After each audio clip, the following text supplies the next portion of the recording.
প্রযোজক নিষ্পাল সিং রানের থেকে তার স্ত্রী কোয়েল মল্লিক পারিশ্রমিক নেন কিনা সেটা জানতে চাওয়ায় কোয়েল মল্লিক উত্তর দিয়েছিলেন যে অবশ্যই নি, এমনি এমনি নাকি। সেই দিক থেকে আমি আর রানী দুজনেই খুব পরিষ্কার। 22 বছরের অভিনয় জীবন আমার, আর আমরা বিয়ে করেছি 12 বছর হলো। 12 বছর পারিশ্রমিক ছাড়া তো আজ চলবে না। আমার আত্মসম্মানবোধ মারাত্মক। নিজের ব্যাংকে টাকা, ব্যাংকের বই, সব কিছুর হিসাব আমার কাছে। আর আমার মনে হয় আমি অর্থনৈতিক দিক থেকে খুবই বুদ্ধিমতী।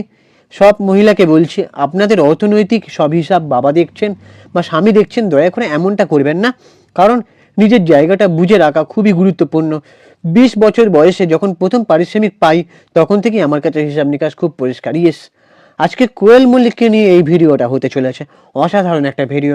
আমি কেন কোয়েল মল্লিককে নিয়ে ভিডিও বানাই? কারণ কোয়েল মল্লিকের পার্সোনালিটি, তার কথাবার্তা আমাকে বারংবার মুগ্ধ করেছে। তোমাদের কাছে একটা রিকোয়েস্ট, ভিডিওটা ভালো লাগলে একটা লাইক দাও।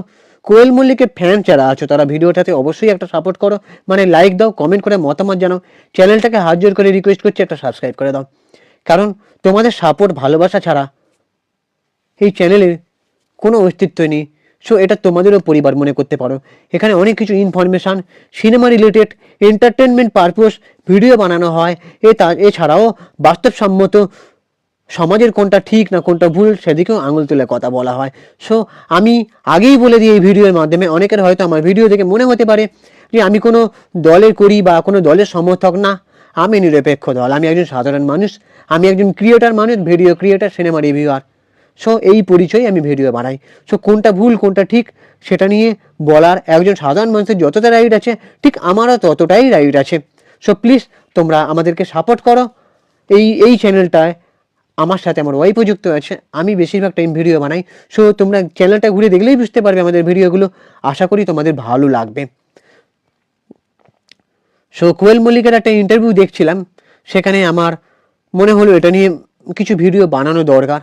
কারণ কোয়েল মল্লিককে নিয়ে আমি এর আগেও ভিডিও বানিয়েছি। আমি বলেছিলাম যে কোয়েল মল্লিককে নিয়ে ট্রোল করা বা তাকে নিয়ে অসম্মানজনক কথা বলাটা খুবই কম দেখা যায়। কারণ সে এমন কিছু পোস্ট করে না বা এমন কিছু মানে পোশাক আশাক পরে না, বেশিরভাগ টাইমে দেখি। অবশ্য পোশাক দিয়ে কাউকে জাজ করতে চাইছে না, কারণ পোশাক দিয়ে কাউকে জাজ করা যায় না। তবুও তার ব্যক্তিত্ব, তার চালচলন দেখে বোঝা যায় সে কতটা জেনে বুঝে কাজ করে বা সে কতটা জেনে বুঝে এমনভাবে চলতে চায় যাতে মানুষের মধ্যে, তার মধ্যে কোনো রকম তাকে নিয়ে যেন কোনো রকম বিতৃষ্ণার জন্ম যেন না নেয়, এটাই। সো এখানে কোয়েল মল্লিক বলছিলেন যে 22 বছরের জীবন আপনার। কোয়েল মল্লিককে জিজ্ঞেস করা হয়েছে যে কোনো বিতর্ক নেই, কোনো বেফাস মন্তব্য করেননি। কোয়েল মানেই যেন পারফেক্ট একেবারে, কিভাবে বজায় রাখেন এরকমভাবে। কোয়েল মল্লিক বলছেন যে সত্যি বলছে, আমি যে খুব ভেবে সব কিছু করি তা নয়, এইভাবেই তৈরি হয়েছি। আমার কোনো কথা যদি অন্য কোনো মানুষকে কষ্ট দেয় তাহলে সেই কথাটাই বলি না। নিজেকে অসম্ভব নিয়ন্ত্রণ করতে পারি। রাগের মুহূর্তে অনেক খারাপ কথা বলে ফেলেন অনেকে, বাট আমার ক্ষেত্রে রাগের মুহূর্তে আমি নিজেকে অসম্ভব সহজে নিয়ন্ত্রণে রাখতে পারি। তাই রাগের চেয়ে দুঃখ তাড়াতাড়ি হয় আমার। আর একটা বিষয়, আমি হঠকারী নই। কেউ তাতিয়ে দিল আর উত্তেজিত হয়ে আমি খারাপ খারাপ কথা বলে ফেললাম, সেটা সহজে কেউ করতে পারেন না আমাকে দিয়ে। তাই আলাদা করে নিজেকে যেভাবে তৈরি করেছি তা নয়। এইটাই হচ্ছে আসল কথা। এখান থেকে এটাই শিক্ষা নিতে হবে যে হঠকারিতা বা রেগে যাওয়া এগুলো ঠিক নয়। অবশ্য যে বলছে তার মুখে এসব কথা মানায় না। কারণ আমি রাগটাকে একদমই কন্ট্রোলে রাখতে পারি না। প্রচণ্ড একটুতেই মাথা গরম হয়ে যায়। আর এই রাগ মানুষের সব কিছু শেষ করে দেয়। যে যাই বলো না কেন, চুপ করে থাকাটাই আমার মতে বলে সেও। সো এইটা যে মানুষ করতে পারবে তার তত উন্নতির হবে। সো তাহলে কোয়েল মল্লিককে জিজ্ঞেস করা হচ্ছে তাহলে কোয়েল মল্লিকের রাগ আছে না নেই। বলছে ধৈর্য খুব বেশি, হঠাৎ করে রেগে গিয়েছি এমনটা খুব কম হয়েছে, তাই অনেকক্ষণ ধৈর্য ধরে রাখার পরেও হয়তো বলি, তবে সেটাও খুব চেঁচামেচি করে তা নয়। বলতে পারেন একটু কড়া হয়ে বলি, খারাপভাবে কখনো কথা বলিনি। আপনাদের পেশাতেও তো ধৈর্য জরুরি। এই কোশ্চেনটা সব সেলিব্রিটিকেই করা হয়। কারণ একটা সেলিব্রিটি যদি কোনো বেফাস মন্তব্য করে বা রিয়াকশান দেয়, তা সেটা সমাজ মাধ্যমে বিপুল পরিমাণে ট্রোল হয় বা তাকে নিয়ে প্রচণ্ড কাটাছেঁড়া কটাক্ষ করা হয়। তো সেই জন্য বেশিরভাগ সেলিব্রিটিকে আমি দেখেছি ঠান্ডা মাথার মানুষ বা ঠান্ডা মাথার মস্তিষ্কে কথা বলতে। একটা সেলিব্রিটিকে যখন ইন্টারভিউ নেওয়া হয় তখন তাকে কি কোশ্চেন করা হবে তার কিন্তু জানা থাকে না, কিন্তু সে যদি ভেবেচিন্তে উত্তর না দেয় তাহলে সেটা নিয়ে কটাক্ষ হবে, তুমুল টোল হবে, বা সমাজ মাধ্যমের পাতায় তাকে নিয়ে চোখ রাখা বড় দায় হয়ে পড়বে। সেই জন্যই তাদেরকে ভেবেচিন্তে উত্তর দিতে হয়। সো কোয়েল মল্লিক উত্তর দিয়েছে যে পেশা বলে নয়, মানুষের জীবনে এই বিষয়টাই অত্যন্ত গুরুত্বপূর্ণ। যে কোনো পেশাতেই ধৈর্য দরকার, আমাদের তো বটেই, এছাড়াও নিজেকে ভাবতেই পারবো না আমি। নতুন মিতিন মাসি রূপে কোয়েলকে কি কি শেখালো? কোয়েল বলছেন মিতিন খুব দৃঢ়, আত্মবিশ্বাসী, আত্মনির্ভর একজন মহিলা, যে গৃহিণী সেই সঙ্গে গোয়েন্দাও। কে কি ভাবছে না ভাবছে সহজে বুঝতে পারে। প্রতিবারই এই চরিত্রটা আমায় উত্তেজিত করে। স্বার্থপর হলের ভিজিটে গিয়েও সবাই বলেছিলেন মিতিন দেখতে চান। মিতিনের মতো আমিও সহজে মানুষকে চিনতে পারি। অনেকেই বলেন, প্রশ্ন করা হচ্ছে, অনেকেই বলেন মেয়েদের বায়োলজিক্যাল ক্লক আর কেরিয়ার ক্লক একটা সময় পরস্পরের সঙ্গে সংঘাত ঘটায়। আপনার সঙ্গে হয়েছে কখনো এরকম? কোয়েল বলেন এটা একটা স্বাভাবিক প্রক্রিয়া। একদিকে যেমন আমার ক্যারিয়ার আছে, তেমনই আমার সংসার, সন্তানদের দেখা, সেটা কর্তব্যের মধ্যে পড়ে। তাই সংঘাত শব্দটা আমি ব্যবহার করতে চাই না। ক্যামেরার সামনে দাঁড়িয়ে অভিনয় করাটাও যেমন আমার জীবনের অংশ, তেমনি কাব্য কবিরকে বড় করা, মা বাবার বয়স হয়েছে, তাদের সুযোগ সুবিধার কথা ভাবাটাও গুরুত্বপূর্ণ জীবনের অঙ্গ। কোনো ক্ষেত্রেই আমি ফাঁকি বা অজুহাত দিতে পারবো না। আর মানুষ হিসেবে অজুহাত ব্যাপারটাও আমার খুব পছন্দের নয়, তাই দুদিকটাই সমানভাবে দেখার চেষ্টা করি। কবির যেমন জানে আমি বাড়িতে থাকলে পুরো সময়টাই ওর জন্য, তখন আমি ফোন বা টিভি দেখছি তেমন নয়। তাহলে কি একান্ত সময় নিশ্চয়ই পান না? কোয়েল বলছেন মি টাইম আমার কাছে বিলাসিতা। একদিন কবিরকে বলেছিলাম আমার মি টাইম দরকার, আমার নিজের জন্য সময় দরকার। ও ভাবছি এটা নতুন শব্দ। জিজ্ঞেস করেছিল আমার ছেলে সেটার মানে কি। তখন ওকে বুঝিয়েছিলাম যে আমি একটু নিজে একা একা থাকতে চাই। সব শুনে আমার কোলে উঠে বসে গেল, বলল না না মাম্মা, হবে না। নিজের মতো কথা বলতে শুরু করলো।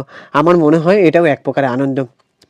এক্স্যাক্টলি কোয়েল মল্লিক যেটা বলতে চেয়েছে যে একটা মানুষ যখন সংসার করছে, বা একটা মানুষ যখন তার পেশাগত জীবন আছে, সেই পেশাগত জীবন এবং পেশাগত জীবনের বাইরেও বা সাংসারিক জীবনের বাইরেও সন্তানদের সময় দেওয়াটা অত্যন্ত গুরুত্বপূর্ণ। কেউ যদি মনে করে যে আমি কাজ করে এসেছি, আমার আর কাউকে সময় দেওয়া নেই, আমি একটু রেস্ট চাই, আমি একার মধ্যে থাকতে চাই, কিন্তু বাচ্চা ছেলেমেয়েরা সেটা তো বুঝবে না। তারা কোলে উঠে চাইবে তার বাবা মাকে, তার বাবা মা তাদের নিয়ে একটু খেলুক, তাদেরকে ভালোবাসুক, তাদের সাথে একটু গল্প করুক, তাদের সাথে একান্ত একটু সময় কাটাক। আর কোয়েল মল্লিক এই কথাটাও বলছে যে তার বাবা মার বয়স হয়েছে। আজকে কোয়েল মল্লিক বাবা মার একটা সন্তান। এখানে এটাই বোঝা গেল যে মেয়ে বলেই মানে ছেলেরাই যে শুধু বাবা মার দায়িত্ব নেবে তা নয়, একটা মেয়েও কিন্তু বাবা মার দায়িত্ব নিতে পারে, তার দেখভালের দায়িত্ব। বাবা মা নিজের যত্ন নিচ্ছে কিনা, নিজের শরীরে খেয়াল রাখছে কিনা, বয়স হলে বাবা মাকে কতটা সাবধানে চলতে হবে।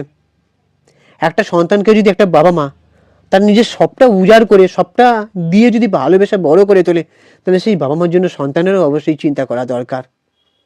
বাট অনেকেই, এই যে আমি আজকে প্রজাপতি টু রিভিউ নিয়ে বলছিলাম যে বাবা ছেলের সম্পর্ক নিয়ে দেবদেব এবং মিঠুন চক্রবর্তীর সিনেমা, সেখানে আমি বলছিলাম যে বাবা ছেলের সম্পর্ক নিয়ে এমন এমন সিনেমা বানানো হয় বা বাবা মেয়ের গল্প নিয়ে, যেখানে দেখানো হয় একটা বাবা মহান, বা একটা বাবাকে হিরো হিসেবে দেখানো হয় যে বাবা সন্তানের জন্য কতটা করতে পারে। কিন্তু এমনটা নিয়ে কি কেউ সিনেমা বানিয়েছে কোনোদিনও, যে একটা বাবা একটা সন্তানের জন্য, মানে কি বলবো, একটা বাবা মা কিন্তু একটা সন্তানের ক্ষতিও করতে পারে অবহেলায়, বা ধরুন তাদের দুটো সন্তান, সেই দুটো সন্তানের মধ্যে বড় সন্তানকে অবহেলার চোখে দেখলো, বা তার শারীরিক কোনো প্রতিবন্ধকতা আছে, সেই প্রতিবন্ধকতাকে গুরুত্ব না দিয়ে অন্য একটা সুস্থ সন্তানকে নিয়ে মেতে থাকলো। আমি রাজ চক্রবর্তীর যখন সন্তান সিনেমাটা বেরিয়েছিল, সেখানে দেখানো হয়েছিল যে একটা সন্তানকে একটা বাবা, একটা সন্তানকে একটা বাবা